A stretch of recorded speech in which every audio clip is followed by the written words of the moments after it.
Hi hello ಎಲ್ಲರಿಗೂ ನಮಸ್ತೆ, welcome back to my channel. So ಫಸ್ಟಿಗೆ ಎಲ್ಲರಿಗೂ ಹೊಸ ವರ್ಷದ ಹಾರ್ದಿಕ ಶುಭಾಶಯಗಳು. Happy new year. ಸೊ 2025 ಬಂದೇ ಬಿಡ್ತು. 2024 ಹೆಂಗೆ ಹೋಯ್ತು ಅಂತಲೇ ಗೊತ್ತಿಲ್ಲ. ವರ್ಷಗಳು ಹೇಗೆ ಕಳೀತದೆ ಅಂತಲೇ ಗೊತ್ತಾಗ್ತಾ ಇಲ್ಲ. ಸೊ ಈ ವರ್ಷವೂ ಬಂದು 10 ದಿನ ಆಗೇ ಹೋಗಿದೆ. ಸೊ 2025 ಬಂದು ಏಕಾದಶಿ ಅನ್ನೋದು ಫಸ್ಟ್ ಹಬ್ಬ. ನಾವು ಏನು ಫಸ್ಟು ಆಚರಣೆ ಮಾಡ್ತೀವಿ, ಫಸ್ಟು ವ್ರತ ಅಂತಲೇ ಹೇಳ್ಬೋದು. ಈ ಏಕಾದಶಿಯ ವ್ರತದ ಹಿಂದೆ ಎಲ್ಲ ವ್ರತವು ಅಂತ ದೊಡ್ಡವರು ಹೇಳಿದ್ದಾರೆ. ಸೊ ಈ ವ್ರತ, ಈ ಏಕಾದಶಿ ದಿನ ತುಂಬ ಮಹತ್ವವಾದ ಅಮೂಲ್ಯವಾದ ದಿನ ಅಂತಲೇ ಹೇಳ್ತೀನಿ. ಸೊ ಇವತ್ತಿನ ದಿವಸ ಯಾರು ದೇವಸ್ಥಾನಕ್ಕೆ ಹೋಗಿ ಆ ವಿಷ್ಣುವಿನ ಅನುಗ್ರಹನ ಪಡೀತಾರೋ ಅವರು ತುಂಬಾ ಪುಣ್ಯ ಸಂಪಾದನೆ ಮಾಡ್ತೀವಿ. ಸ್ವರ್ಗಕ್ಕೆ ಬಾಗಿಲು ಅಂತಲೇ ಹೇಳ್ತಾರೆ, ಸ್ವರ್ಗದ ಬಾಗಿಲು ಅಂತ. ಸೊ ಎಲ್ಲರೂ ಹೋಗಿ ದೇವಸ್ಥಾನಕ್ಕೆ ವೈಕುಂಠ ದ್ವಾರ, ಸ್ವರ್ಗದ ಬಾಗಿಲನ್ನ ನೋಡ್ಕೊಂಡು ಬನ್ನಿ, ಆಶೀರ್ವಾದ ಪಡೆದು ಬನ್ನಿ. ಆ ವಿಷ್ಣುವಿನ ಅನುಗ್ರಹ ಎಲ್ಲರಿಗೂ ಸಿಗಲಿ ಅಂತ ಆಶಿಸ್ತೀನಿ.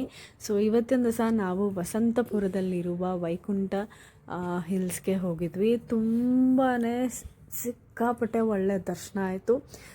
ನಾಟ್ ಇವನ್ 10 ಮಿನಿಟ್ಸ್ ಅಂತ ಹೇಳ್ಬೋದು. ಮೇಲೆ ಹೋಗಿ ಬಂದ್ವಿ. ಗೋಲ್ಡ್ ಪಾಸ್ ಇತ್ತು.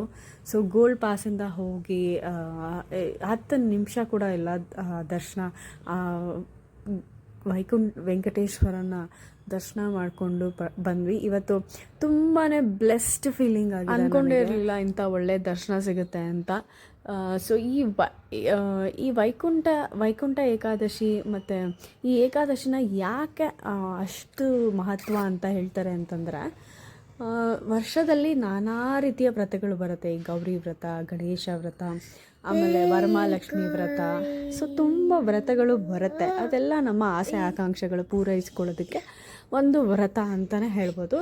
ಈ ಒಂದು ವೈಕುಂಠ ಏಕಾದಶಿಯ ವ್ರತ ಏನು ಅಂತಂತಂದರೆ, ನಾವು ಮಾಡಿರೋ ಎಲ್ಲ ಪಾಪಗಳು ಇದರಲ್ಲಿ ಹೋಗುತ್ತೆ ಅಂತ ಹೇಳ್ತಾರೆ. ಅಂದರೆ ಒಂದೊಂದು ಪಾಪಗಳಿಗೆ ಪ್ರಾಯಶ್ಚಿತ್ತ ಅನ್ನೋದೇ ಇರೋದಿಲ್ಲ, ಅಂಥ ಪಾಪಗಳು ಹೋಗುತ್ತೆ ಅಂತ ಹೇಳ್ತಾರೆ.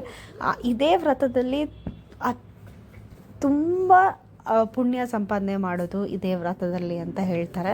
ಸೊ ಹಾಗಾಗಿ ಈ ಒಂದು ಏಕಾದಶಿಯ ದಿನ ಉಪವಾಸ ಇದ್ದು ವ್ರತವನ್ನು ಮಾಡಿ ದೇವಸ್ಥಾನಕ್ಕೆ ಹೋಗಿ ಬಂದರೆ ತುಂಬ ಒಳ್ಳೆಯದು ಅಂತ ಹೇಳ್ತಾರೆ. ನೀವು ಹೋಗಿ ಬನ್ನಿ ವೈಕುಂಠ ಏಕಾದಶಿ ದಿವಸ, ಆದರೆ ಉಪವಾಸವನ್ನು ಇರಿ. ಸೊ ಎಲ್ಲರಿಗೂ ಒಳ್ಳೆಯದಾಗಲಿ ಅಂತ ಹೇಳ್ತಾ ಈ ವಿಡಿಯೋನ ಎಂಡ್ ಮಾಡ್ತೀನಿ. So until next video, bye, see you, take care.